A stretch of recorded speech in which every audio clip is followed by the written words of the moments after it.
What's the deal? It's your man, Sho Tyme Watkins. We'll see. It is the Booker man himself, Shiloh Greaves. The Pride Fighter, American Oni. I'm cool ass Cam, the coolest motherfucker on the planet. All right. And now you have just entered into the culture of ComptonMania. And our special guest today is none other than the American Oni, the Welcome. one and only. Thank you. Yay! It's been a minute. It's been a minute. Talk to us, American Oni. When did you fall in love with wrestling? Probably when I was like 5 years old. I had, much like everybody else, I had an older cousin that was into it. Okay. And, you know, it was the 80s back then. So it was wild, you know, yeah, all the crazy costumes and everything. Who was the wrestler that got you like started? Like, who was just that first dosage where you just needed?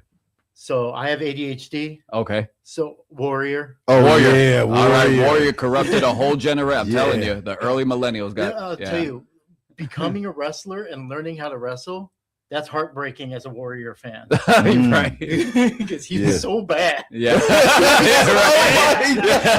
He's so bad. Dang. Yeah. Dang. So Ultimate Warrior was like your biggest inspiration as a kid.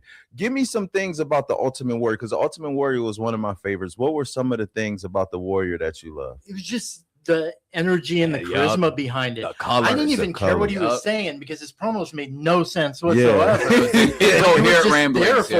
It was just cocaine rants. Literally. We were just there for it. And it's just like him running to the ring and shaking the ropes. Like, again, ADHD kid. I'm like shaking the couch. Trying to copy him, you know?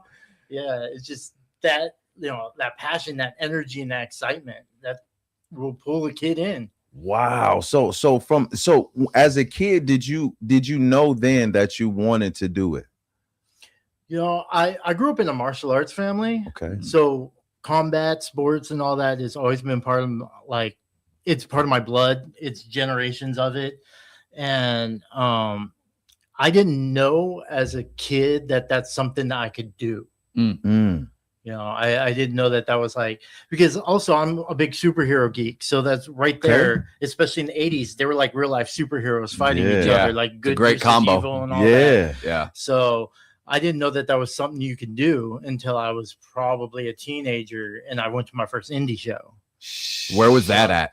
That was, so I grew up in Victorville. Oh, wow. Yeah. Victorville. So that's, for those of you in the LA area that don't know where Victorville is, it's 2 hours on the way to Vegas, out in the middle of nowhere. That's the halfway point. I tell everybody, just keep going. Don't stop there. Yep. It's awful.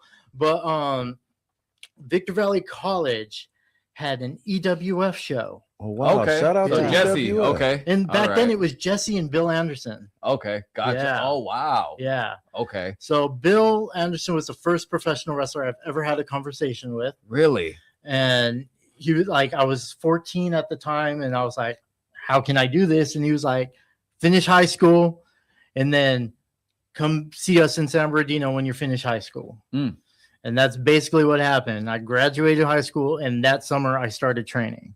Wow. Yeah. So what year would this have been? 2001. 2001. Okay. Wow. Okay.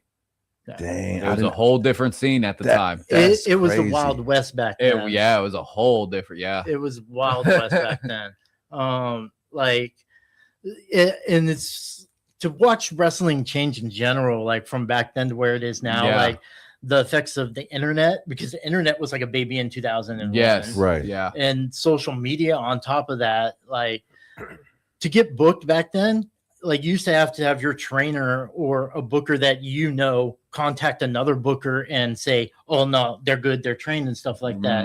That was before people had like highlight reels that would do to just email to promoters and stuff. Yeah. So like I had to like relearn how to get booked because I was just used to like Jesse going like, no, you can't go do that show, or all that stuff.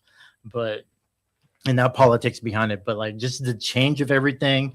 Do you think because of the change, do you think it's better or worse then or now? I mean, it's kind of apples to oranges, because there's lots of things that are better. Okay. There are a lot of things that are better. Do I like the old school in me likes that the more the secrecy of how things are done Right. was kept to it back there.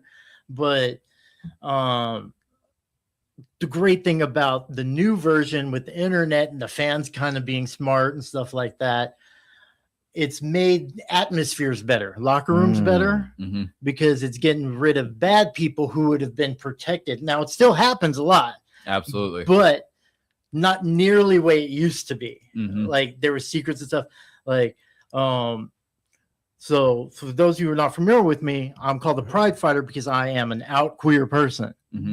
I remember when I started training, I was probably 125 pounds. I was really tiny. Like we in the queer community call it a twink. No, That's what we call it. Right? And I'll tell you, one of the first things I learned was like, I heard my trainers go, "Oh, we got to keep Pat Patterson away from this one." No. Damn, No. So, you just hear stuff like that and hearing things being secretive and like people knowing stuff happening but not saying anything. Yeah, absolutely. And it's just about protecting the business. You're protecting the boys and stuff. But nowadays, if somebody's being a predator, they're like, hopefully they get called out, and then It's much more likely now. yeah. Yeah. And it's like for good or for better or for worse. I mean, like, I'm also known in the scene, and I know Shiloh knows this about me, is I run my mouth. Okay. And I upset a lot of people because, being on the autism spectrum, I have a low tolerance for injustice.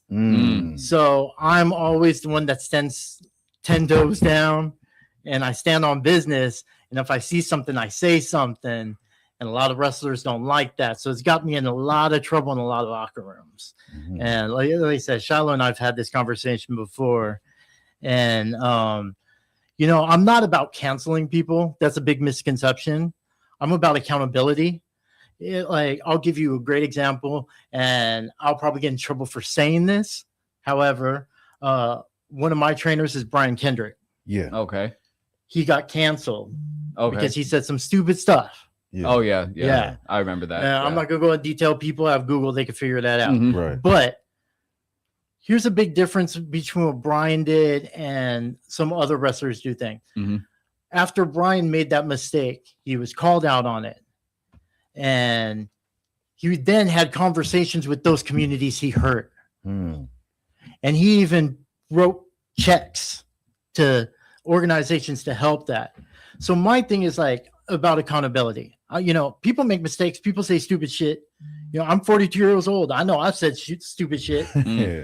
And my thing is, as long as you learn and you grow as a human being, that's the way to go. So like cancel culture side, one thing, my thing is accountability. That's how I've always been. But Do you feel like that's hurting you too? Like, do you feel? Oh yeah, it's hurt my career a lot. Yeah. Like they're very popular wrestlers that don't like me. Even in the queer community, other queer wrestlers don't like me because and that's kind of the thing. I'm glad you bring that up because I feel like that's a community that just everyone thinks there's just a single mind to it. not at all. And it's because I've seen the way y'all go at it, man. It's like it's crazy. Yeah. Right. It's there's all different. Again, I grew up in the desert. Yeah. In the 80s. I've been called slurs my whole life. I've had friends beat up and left to die in the desert. Oh my. I've seen some horrible shit. And so I'm pretty militant about stuff. And, I also, now that I teach and most of my students are queer, I feel protective of them. So I want to make sure the wrestling world is a safe space for them as well. So tell me more about that. Like, so did you guys just run a show recently? So not one of my students actually ran a show. Oh, recently. okay. Yeah, Well, what's going? Okay. So she just ran Trans Angeles Wrestling. There we go. Okay. And that was one of my students from my Wrestling 101 class. And she also started training over at Santino's for a while. And she decided she was going to run her own trans show. And she met a lot of, again, crazy stuff happens. There was an event called T-Boy Wrestling.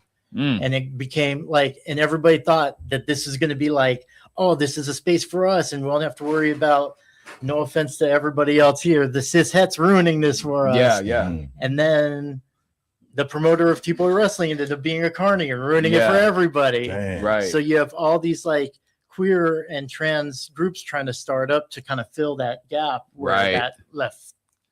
So, yeah, that does happen. That does have, like, you'll see, and I forgot who, somebody made a post today, like talking about like that there's a lot of those types of shows where it's just a bunch of straight dudes taking spots on the, on the queer shows. Like, it's kind of just, it's crazy. It happens all the time. Happens a lot. Yeah, they'll do anything. I'm the pride fighter. Right. I use they, them pronouns. I'm non-binary.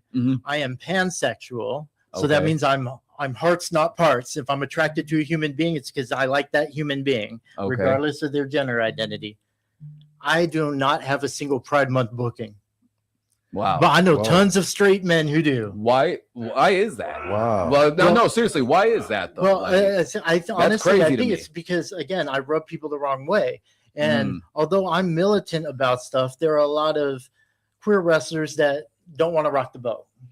They want to have a good time. They want to be the fun person, the fun time queer, and that's fine. That's not. It's not for everybody to stand like that. Not everybody has that energy to go like, I want to do better for my community. Some people just have the energy to do better for themselves, and I understand that. Yeah, I'm not going to tell a trans woman how to live as a trans woman, and and if she's just getting booked and she's happy getting booked where she's getting booked, I'm not going to tell her she's wrong for that, because she's doing what she has to do, right, to be in those spaces. And this is something that's obviously very, deep to you guys' hearts, and it makes me wonder, like, do you think that this militant, like how Deshaun said, like, do you think that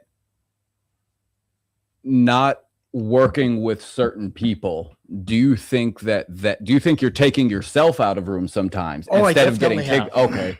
So and that's where I wonder, do you think that the platform that you want, like, do you think that it kind of suffers from that, from taking yourself out of those rooms? It does, but at the same time, because now I have that responsibility of training other people, I have to walk the talk. So if I'm telling, so what I tell all of my students, all of them, whether they're like just with me with a short time and they move on to Knox or they move on to like Santino's or whatever, I tell them, if you learn anything from me, I want you to know consent. Because there's a lot of people, especially queer wrestlers and femme presenting wrestlers, they will do stuff that they're not comfortable doing because they want to hold that space. Absolutely. And when I say stuff like that to them, I can't say that to them and then go ahead and work with someone who I know is a complete bigot when I'm saying you shouldn't tolerate bigotry. That would make me a hypocrite. So what happens if you have a bigot that's a fan of you? A fan of me? Yeah, like just like it's no, because this is a real thing. This is no, because it's. I haven't had this that I'm aware of. You'll be surprised. No, this is a good fucking wrestler. No, thank you. And you appeal to more people than you think. And but I will say, like, I try to be nice to everybody. Like, I give everybody an opportunity to show themselves, and will I tolerate bullshit? No, I don't. But I will give people the opportunity to show themselves. Right. And if a fan is, so I always look at this because I know that there are fans who absolutely don't like me. Mm-hmm. And I always look at it this way. A fan is paying either in money or time. If it's a free show, they're paying in their time. Right. They drove there, whatever. They're paying to see me. They can have whatever opinion they want because they're the one that's paying to see me. Correct. You know, like, they, you know, it's the booker and the promoters pay my bills. You know, the fans, unless they're buying my merch, they're not really paying my bills. They're not helping me. So I'm going to pay them no mind. So, but having with that example, if someone who I would categorize as a bigot suddenly became a fan of mine, hopefully they'll learn something. That's what I think. That's where I really think your responsibility as a character comes in, you know, because I think that's what wrestling lacks is just characters that teach lessons, you know, like that's, you know, back in the day, it's like, gosh, Stephanie McMahon taught us you can't trust a lot of these good girl types, you know, like, it's fun. Yeah. Like, it's just fact. She taught us deception, you know, Edge and Lee, that was also another story of deception. You had, Undertaker and Kane coming back, stories of revenge, you know, before that all fell apart, you know, so it's just, there's so many different lessons that came from it. Now it's just become like this emotionless dance. And, you know, but going back to what you were talking about, you know, it's a very politically charged issue. And it's so funny because coming up in the game, let's see, when I started, George Bush was president. Okay. And it was like very much like, keep your politics to yourself, because in that world you could kind of do that, you know, because like Bush, horrible president, but he wasn't a nut. So, you know, it was one of those things where, you know, now it's like the environment is so politically charged now and on this exact issue. And that's what brings us to what happened last night. Okay, Booker, man. So we had UFC at the White House last night. We had multiple WWE people in attendance. And we had a bit of an issue where one of the fighters took the microphone after his fight, and he beat Derek Lewis, who's a damn good fighter, has possibly the most knockouts in UFC history. Wow. He beat him, knocked him out in the second or third round, and he grabs the microphone and in his biggest moment of his career says Michelle Obama is a man. And the crazy part about this is right after that happens, the camera pans over to Roman Reigns and Triple H. Oh, wow. And they're just, I just want to show Roman's face like at the beginning of this. Because it's like, I didn't watch this. So this is, this was, this is just a still shot, you know, but it's just like,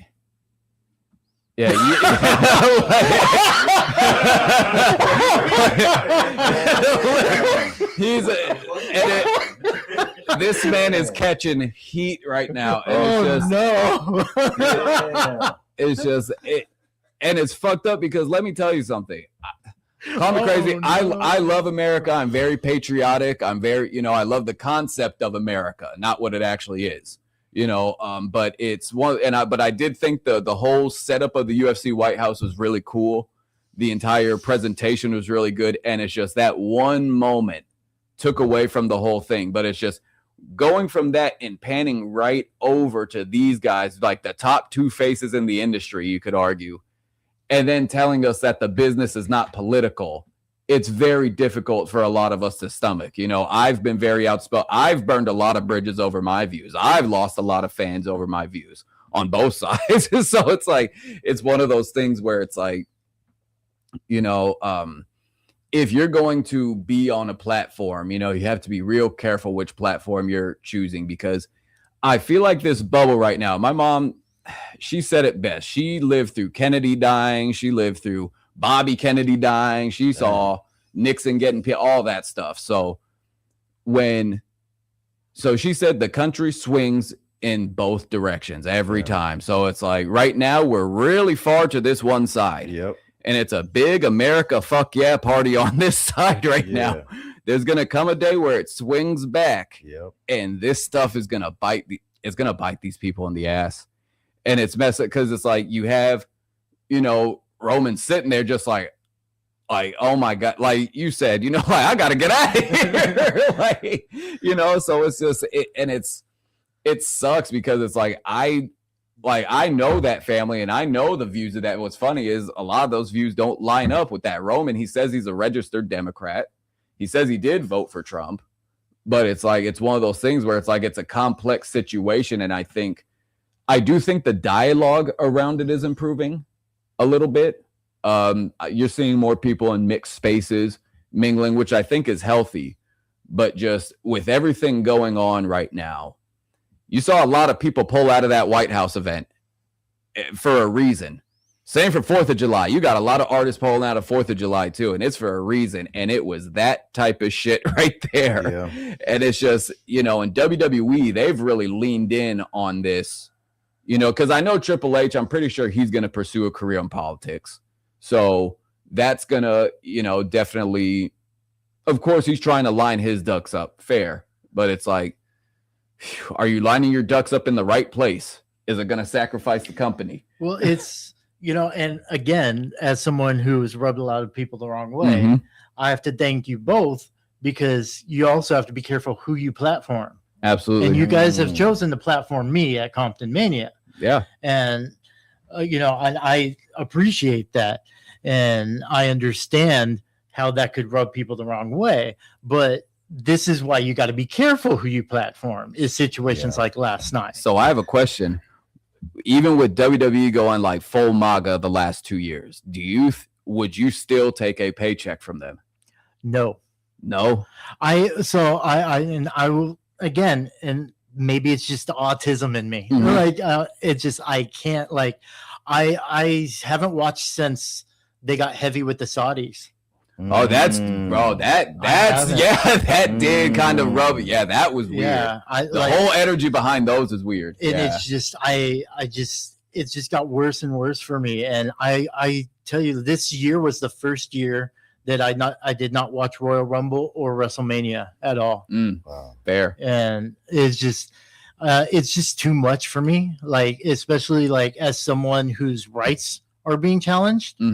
For example, you're always trying to give me advice to get out the state. Yeah. I can't. That's fair. My ID, I literally, if I go to a state, I have to drive there because my gender marker, my ID doesn't match. I can't fly on planes. Wow. What? Yeah.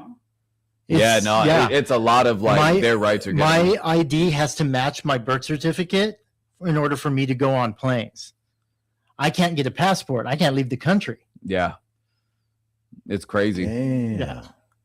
And I'm hearing stories like trans women, and also, again, I grew up in the 80s. My gender marker, if they take that away from me, fine. Again, I've been hate crime before. So take my gender marker, whatever, it will swing back. I'll probably get it back one day. That's fine. Yeah. The problem is this administration is so screwy. They'll make a rule, but then don't explain how to enforce said rule. So if I go to a DMV and go hey, change my marker back, it depends on the clerk. If the clerk is okay, cool, here's your ID back, you'll get another one in a couple of weeks in the mail. That's cool. It's up to their discretion. Yeah. If the clerk's a piece of crap, they'll confiscate my ID, and then I don't have an ID at all. Right. No driver's license at all. Yeah. And that has happened to trans women. Wow. So you got to have a hookup at the DMV. You got to have somebody in there that you know personally that won't do that to you. Right. Yeah. So all that's in the air. So I can't be messing around with companies that are helping hurt me and my people. So, and that's where I think it does get complex, because do you think that possibly you would be able to persuade people in those circles to come to your line of thinking and be like, hey, you support me, right? This shit's really fucking me up, and it's fucking us up. I'd really appreciate it. Do you think that would draw more? I mean, I don't think we could expect empathy out of a lot of these people, but do you think it would just, do you think that would Hell, I mean, that would be my strategy at least. So, like, make all these motherfuckers job out to me. I'm too much of a politician. Maybe, but like, I feel like you're more optimistic than me. That's fair. That it's just, I'm an immigrant's kid. Mm-hmm. I'm seeing what's happening with immigration right now. It's just, I'm seeing a group of people who dehumanize me and dehumanize people I love. So it's hard for me to have that hope that they're going to be there for that. That's why I like creating spaces like the one that I'm doing with Kid Bandit and stuff that we have the show on the 20th, on the 3rd, July 3rd. Okay. All trans. What's the name of the show? I'm sorry. That is T for T Wrestling, and we have Nyla Rose, Sonny Kiss on the card. Kid Bandit's collecting trans wrestlers like they're Infinity Stones. So shout out Kid Bandit. So she's been working really hard, but so that's why I've been working on creating our own spaces, because right now spaces are shrinking. Like where trans and queer wrestlers were popular several years ago, a lot of those same ones that are popular, they're noticing their bookings dwindling because we're not the flavor of the month anymore. You're seeing a lot more people saying crazy stuff on mics. Absolutely. Oh, well, what's funny is I was saying there's going to come like 5 years from now, you're going to see the biggest fucking apology tour from WWE and UFC both. You're going to see like a fully LGBT card. Like they're going to go, it's going to be a full on, I could see it. What's the fighter's name again? Josh Hogan. I didn't want to put his name over, but yeah. Well, so I think like in times like that, like you have your highest moment, you win, and then you go and say some stuff like that, right? Yeah. I think it's classless. And then on top of that too, like feel however way you want to feel. It's your right. You can feel however way you want to feel. You can say whatever you want to say too, but think about it like this. That's somebody's mama. That's somebody's that's Obama's wife. Like, what if somebody talk about your wife? See, and that's just the thing. Like, he took probably the highest moment in his career and he used it to beat down on somebody else. Well, and this is where, and speaking of the Obamas, and it's like, I feel bad for Roman in a way, not so much that he voted for Trump. It's just more like he has to be there in that situation on a company level. Yeah. So he has no choice. And then he's right there in that situation. One thing is the Obamas lost a lot of the black, like not a lot, but they lost a good amount of black community support. But one thing is you're not going to go on the White House front lawn and say that and not get backlash from that. And then Roman makes a lot of black money. He has a huge black fan base. And it's one of those things like to go from dissing her to just pivoting to a camera shot, chilling right there.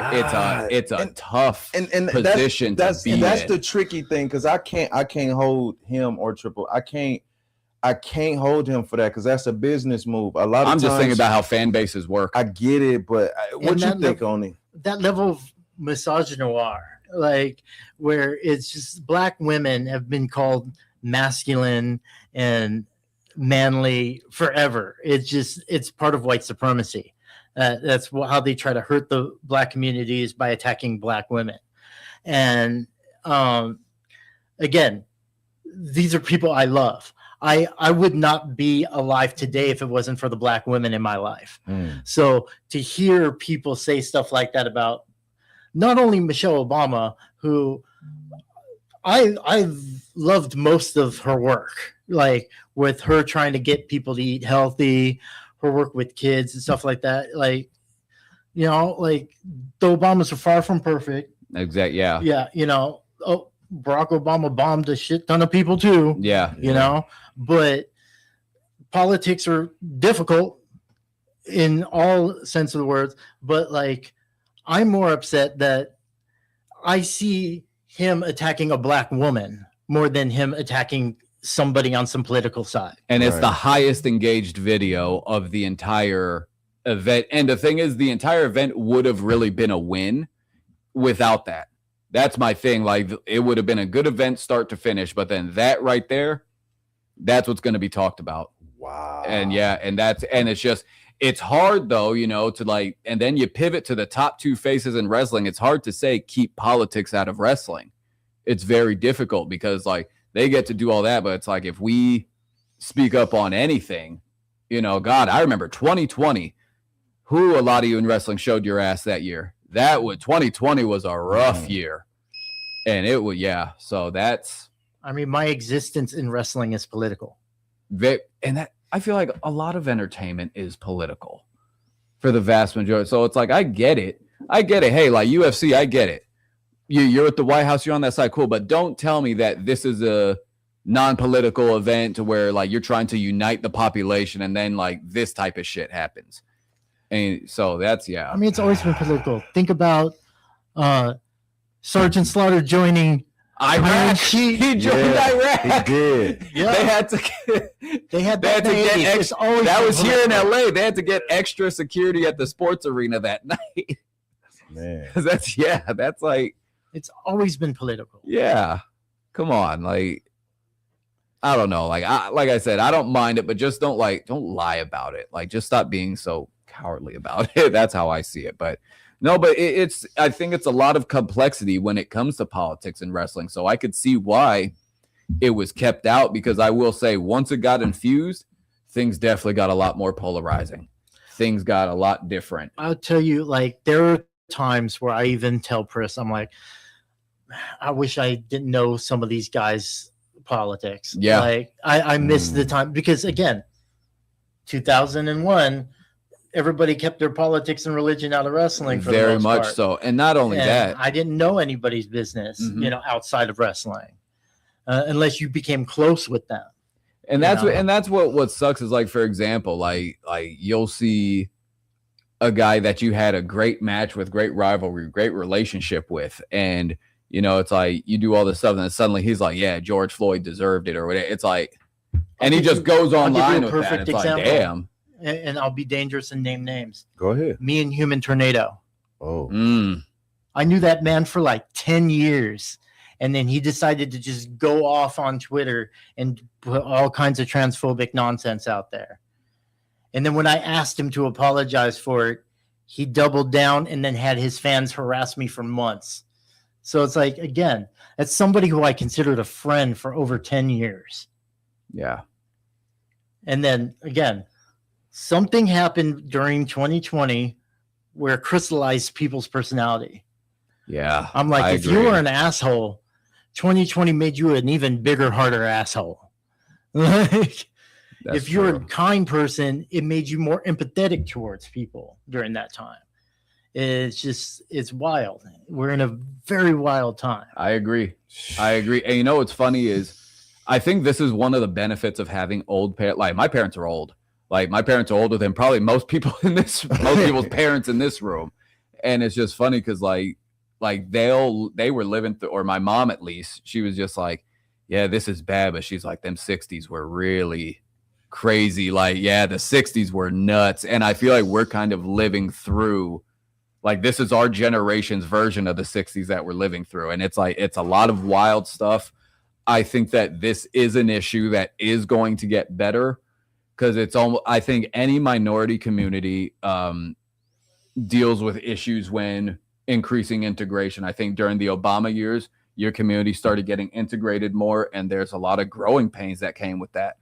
You know, I mean, gosh, America still doesn't fully accept the Black community, and they integrated 70 years ago. Yeah. So it's like, you know, it's one of those things where I think you need to keep up the fight. In my opinion, I just want to see you be more strategic in your fight. Mm-hmm. That's how, like, you know, okay, because I think you're fighting for a great cause. I think you can help a lot of people. I just don't want to see you take yourself out of the fight. Yeah. No, and again, like, when certain situations where I take, like, it's funny because, like, what you mean specifically is I've gotten to a point where I'll see a new promotion pop up and I'll look at their first flyer and I'm like, I don't want to share a locker room with that person. Yeah. And then I just back out and I'm like, that's it. I won't even try. Won't even send in a resume, nothing. Yeah. And I'm just like, no, I'm good. And it just, again, like, why am I going to put myself in a position. Okay, martial artists again. Okay. There's not a lot of professional wrestlers that could shoot fight. That's fair. Some of them, some of them have never been shot, punched in the face. Yep. Yeah, that is very true. That's a fact. And I have. I have a lot of shoot fighting experience. I could handle myself.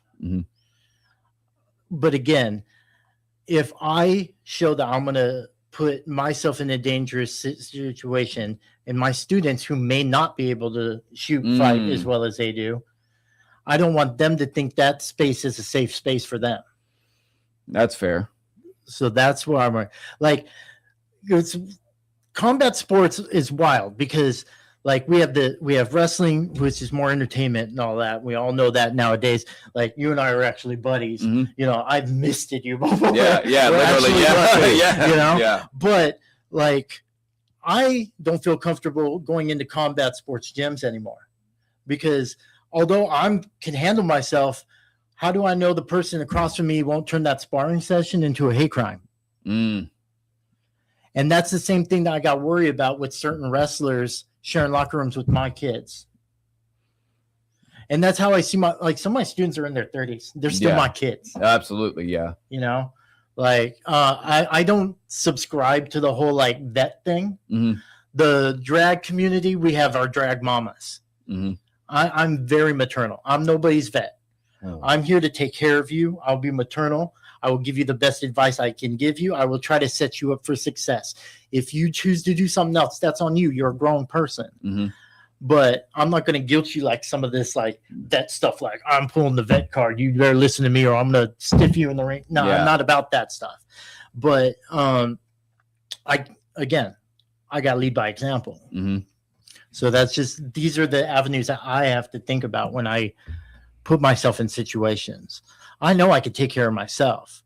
I'm worried about my kids. Yeah. One thing that I love about you and Pris is I love the colors. I love the fringe.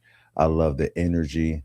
You know what I'm saying? And Oni, you already know I've been telling you since I saw you. I met you through Sean Black. You know what I mean? Like Shout out to Sean. I seen you get into like the best shape of your freaking, like you have freaking like really just got better and better as time goes on, and I'm excited to. Well, and that's why I want to see him get more. I want to see you get more platforms. Oh, it's happening. That's the funny thing about teaching, because I've been teaching so much lately. I'm wrestling more now than my busiest time in my career because I am wrestling at training multiple times a week. So that helps you get in shape. When you're constantly working. For sure. So, Oni, what you got coming up? Again, I have T for T coming up in July 3rd. Where's that at? That it's going to be here in LA. Okay. You can find it on my social medias. All my social medias are at the American Oni. Okay. But yeah, again, not only do we have people like Sunny Kiss and all of them on the cards, but Kid Bandit, Darwin Finch, Richie Coy. They have been the head trainers for this camp that I've been helping with. I've been there since day one too. But we've been working with all these kids, everybody either trans, non-binary, gender non-conforming, and they are all going to have their first match on this show. Wow. So this is actually my next question. Do you think that your community in wrestling would be better served by sticking together, or do you think like they should be more mingling, just integrating in? Like that's a genuine question. So this is part of what I have a long-term plan for this. My strategy is I am creating safe spaces now to show them what a place could be and what they have to put up with and what they don't have to put up with. And Bash Back is my student showcase. Okay. Our next Bash Back is in September. Right. I am planning to crown the first Bash Back champion on that show. Okay. Then I'm going to take that champion around and see if I could get them to defend those titles on other shows. Okay. So I could start integrating my students into other experiences in a safe space, in quality wrestling organizations with quality talent where they don't have to put up with it. So I just have their back. I'm not gonna force their careers one way or another. If they decide they want to go wrestle somewhere without me, good on them. But I want to help guide them and integrate them in it. But again, I want them to understand consent and being comfortable saying no. You guys were talking about those 5 moves you wouldn't do earlier. Yeah. You got 5? Yeah. What's the 5 moves you won't take? Yeah. Most drivers. Fair. I'm gonna protect my neck. Okay. Most drivers. Shoot. I'm not a big fan of that Canadian Destroyer either. Yeah. Okay. Yeah. I don't like being double stomped. Oh, yeah, the same thing. You and I were talking about like people double stomping us earlier. Yeah, I don't like that. Yeah.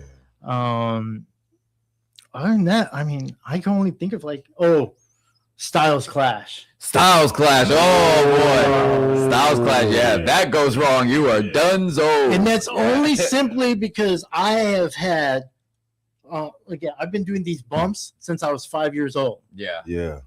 So I've been tucking my chin for over 35 years. Yeah. And the one move where you have to do this instead, I'm that will get me. That'll get me. But that's the only ones I could think of really. Like the vertebrae. That's another. I mean, what happened with Yoshitatsu? Yes. Like, it put him out for a long time. Yes. That was horrible. Yeah. And that's with AJ. Like, AJ is probably one of the people that I'd be like, all right, I guess it's AJ style. Yeah, exactly. You know? But, like, most indie guys, if they're like, I'm a Styles Clash, no, you're not. Like, I've had guys try to call drivers in a match, and I'll sandbag them. You're just nope. Yeah. But it's consent is key. Consent is key. Consent is key. And ladies and gentlemen, this is the Culture of ComptonMania. Oni, we would love to have you back on again. Great you know discussion. What I'm saying? Great dialogue. Awesome discussion, man. Look, make sure you guys look. June 21st. June 21st. Happy Father's Day. All right. We're at the Compton Airport Gym Work Fest. Flight risk. We got 3 great matches. Come on down from 11 to 6. It's free. Underground hip hop meets underground wrestling at the Compton Airport.